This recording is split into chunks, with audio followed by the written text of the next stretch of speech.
নমস্কাৰ ভাইটি ভণ্টিসকল, তোমালোক সকলোকে আলোচনা একাডেমীলৈ আন্তৰিক স্বাগতম জনাইছোঁ আৰু তোমালোকৰ বাবে এই ক্লাছটোত আমি লৈ আহিছোঁ মাই চাইল্ডহুড নামৰ ডক্টৰ APJ আব্দুল কালাম ছাৰৰ যিটো লেচন আছে, লেচনটোৰ তোমালোকৰ শ্বৰ্ট কুৱেশ্যনছখিনি। তোমালোকে এটা কথা লক্ষ্য কৰিবা, আজিকালি স্কুলৰ এক্সামবিলাকত কিতাপখনৰ ভিতৰত যিসমূহ তোমাৰ অৰেল কম্প্ৰিহেনশ্যন চেক লগতে অনুশীলনীৰ প্ৰশ্ন থাকে, সেইবিলাক প্ৰায় অহা দেখিবলৈ পোৱা নাযায়।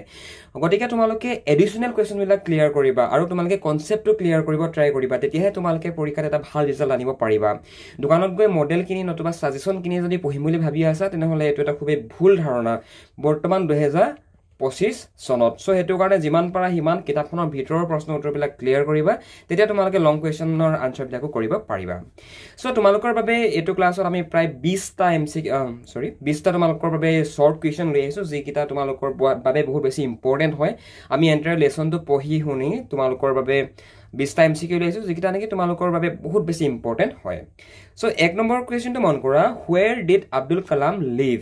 তাৰমানে হৈছে আব্দুল কালাম ক'ত বাস কৰিছিল? আমি মাই চাইল্ডহুড নামৰ লেচনটো পঢ়োঁতে পাই আহিছোঁ আব্দুল কালাম বাস কৰিছিল, নতুবা আব্দুল কালামৰ ঘৰ আছিল ৰামেশ্বৰমত, হয়নে?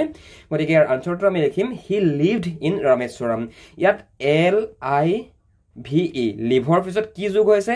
ED যোগ হৈছে। যে ED কিয় যোগ হৈছে? কিয়নো এইটো চেণ্টেন্স আছে পাষ্ট টেন্সত, আৰু অতীত কালত আমি যেতিয়া যিকোনো এটা চেণ্টেন্স বনাব যাম, তেতিয়া আমি তাত কি কৰিম? সদায় ED প্লাছ কৰিম। তোমালোকে এইটো কথা নিশ্চয় জানা, তোমালোকৰ গ্ৰামাৰ ক্লাছখিনিত এইখিনি কথা বুজাই অহা হৈছে। অলৰাইট, চ' ফাৰ্ষ্ট ইম্পৰ্টেণ্ট কুৱেশ্যনটো হৈছে এইটো। ছেকেণ্ড নম্বৰটো মন কৰা, হোৱাট ৱাজ দ্য দিনামণি? এতিয়া লেচনটোত থকা মতে দিনামণি বুলি যে আমি পাই আছোঁ, এতিয়া দিনমণি কি? অ'কে, দিনামণি কি আছিলে বাৰু? দিনামণি আছিলে এখন নিউজ পেপাৰৰ নাম, হয়নে? চ' সেইটো কাৰণে আমি ইয়াৰ আনচাৰত লিখিম it was a news paper, যে দিনমণি এখন বাতৰি কাকতৰ নাম আছিলে, হয়নে? দিনমণি কি আছিলে? দিনমণি আছিলে এখন বাতৰি কাগজ, হয়নে?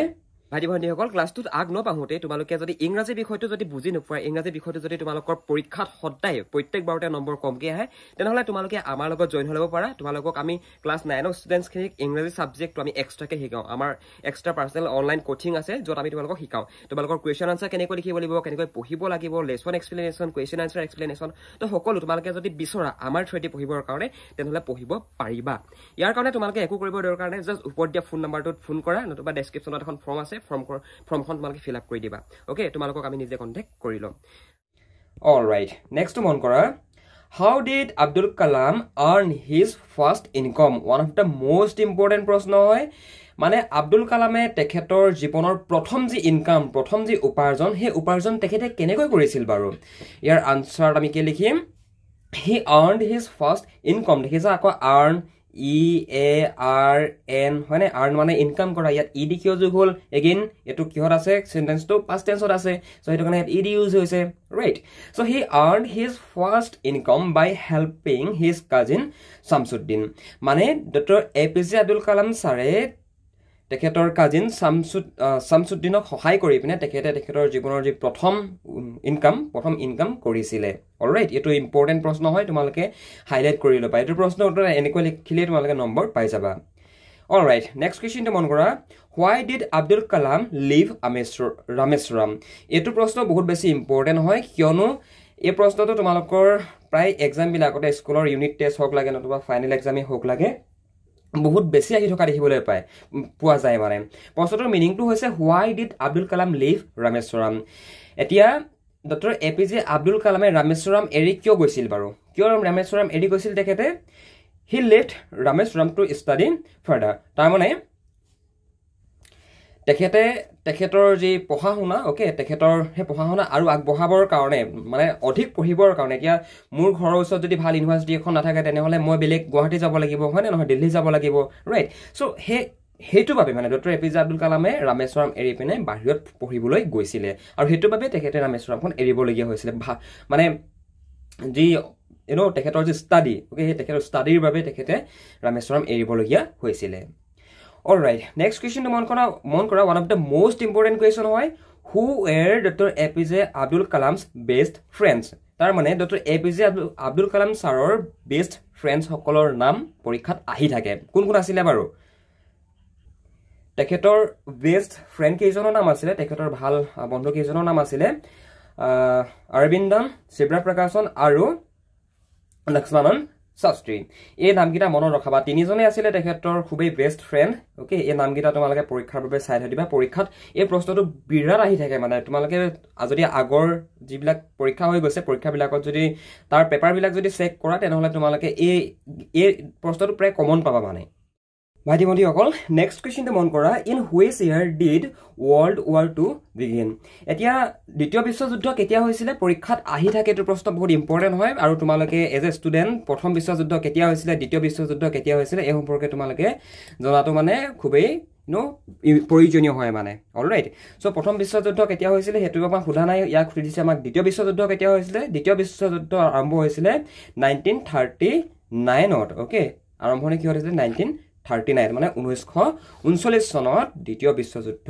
আৰম্ভ হৈছিলে হয়নে তোমালোকৰ যিসকল ছাত্ৰ ছাত্ৰীয়ে ইউটিউবত ভিডিঅ' ক্লাছটো কৰি আছা তোমালোকে যদি আমাৰ ফালৰ পৰা পাৰ্চনেলি পঢ়িব বিচৰা কিয়নো আমি আমাৰ একাডেমিত পাৰ্চনেলি অনলাইন টিউচনছ কৰোঁ য'ৰ পৰা আমি এটা দুটা ভিডিঅ'ছ ইউটিউবত আপলোড কৰি দিওঁ গতিকে তোমালোকে যদি এটা বেটাৰ আণ্ডাৰষ্টেণ্ডিং বিচৰা যদি ঘৰতে বহি ইংৰাজী বিষয়টো সম্পূৰ্ণৰূপে উইথ গ্ৰামাৰ পঢ়িব যদি বিচৰা খুবেই এটা কম প্ৰাইচ পে' কৰি তোমালোকে পঢ়িব পাৰিবা তাৰ বাবে আমালৈ হোৱাটছএপত মেছেজ কৰিব পাৰা বা ফোন কৰিব পাৰা মা দেউতাৰ পাৰ্মিশ্যন লোৱাৰ পাছত আমি তোমালোকক সম্পূৰ্ণৰূপে সহায় আগবঢ়াম কিয়নো তোমালোকে আজিকালিৰ এক্সামবিলাক যদি মন কৰা কণ্টেক্সুৱেল হৈছে গতিকে তোমালোকে যিমানেই কিতাপখন ভালদৰে পঢ়িবা যিমানেই লেচনবিলাক কমপ্লিট ক্লিয়াৰকৈ তোমালোকে কৰি যাবা সিমানেই তোমালোকৰ স্কুলৰ এক্সামবিলাকৰ লগতে বৰ্ডৰ এক্সামটোতো তোমালোকে ভাল এটা মাৰ্কছ আনিব পাৰিবা যিসকল আগ্ৰহী হয় হোৱাটছএপ কৰিব পৰা আমি তোমালোকক সম্পূৰ্ণৰূপে সহায় আগবঢ়াম নেক্সট কুৱেশ্যন মন কৰা who is the author of my childhood নামৰ যিটো লেচন মোৰ শৈশৱ নামৰ যিটো লেচনটোৰ অথৰ কোন বাৰু অথৰ মানে হৈছে লিখক পৰীক্ষাত আহিব পাৰে ইম্পৰ্টেণ্ট হয় এনেকৈ এটা ষ্টাৰ মাৰ্ক দি ল'বা মাই চাইল্ডহুড নামৰ লেচনটোৰ পাঠটোৰ লিখক কোন আছিলে অথৰ কোন আছিলে শুদ্ধ উত্তৰটো হৈছে ডক্টৰ APJ আব্দুল কালাম আমিতো লেচনটোত আব্দুল কালামৰ বিষয়ে পঢ়িছোঁ হয়নে Where was Dr. APJ Abdul Kalam born?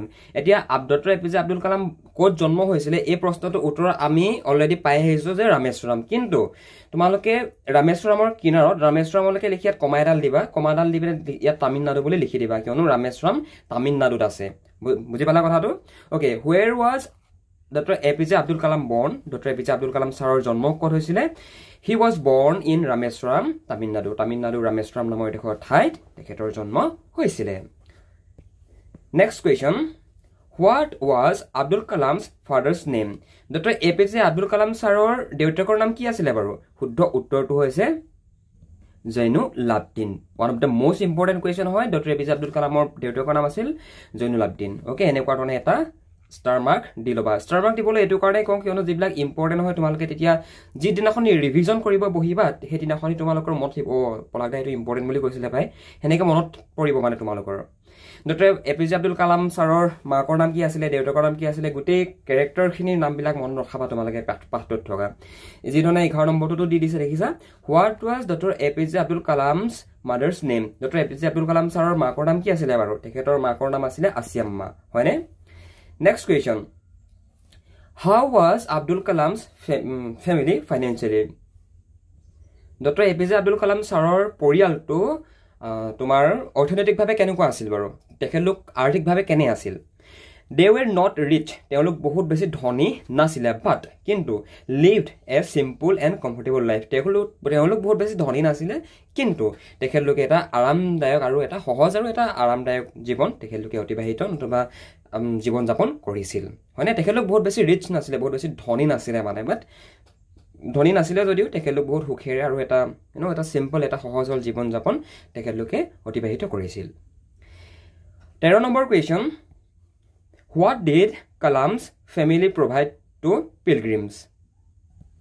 আমি লেসনটোত pilgrims শব্দটো পাই আছো pilgrims মানে হৈছে তোমাৰ তীৰ্থযাত্ৰী হয়নে তো এটা ডক্টৰ APJ আব্দুল কালামৰ যেটো পৰিয়াল হে পৰিয়ালটোৱে তীৰ্থযাত্ৰীসকলক কি যোগান ধৰিছিল বাৰু they provided them with food and shelter তাৰ মানে ডক্টৰ APJ আব্দুল কালাম ছাৰৰ পৰিয়ালটোৱে যিসকল পিলগ্ৰিমছ আহিছিলে যিসকল তীৰ্থযাত্ৰী আহিছিলে সেই তীৰ্থযাত্ৰীসকলক ফুডছ দিছিলে মানে খাবলৈ খাদ্য আৰু থাকিবলৈ ঠাই তেখেতলোকে দিছিলে মানে প্ৰভাইড কৰিছিলে মানে সমাজ ওৱান কাইণ্ড অফ সমাজ সেৱাই কৰিছিলে আৰু বুজিলা বাহিৰৰ মানুহকো তেখেতলোকৰ ঘৰত আনি খুৱাইছিলে যদি কোনোবাই খাবলৈ নাপাইছিলে বুজি পাইছা Okay, why did Abdul Kalam start working at a young age?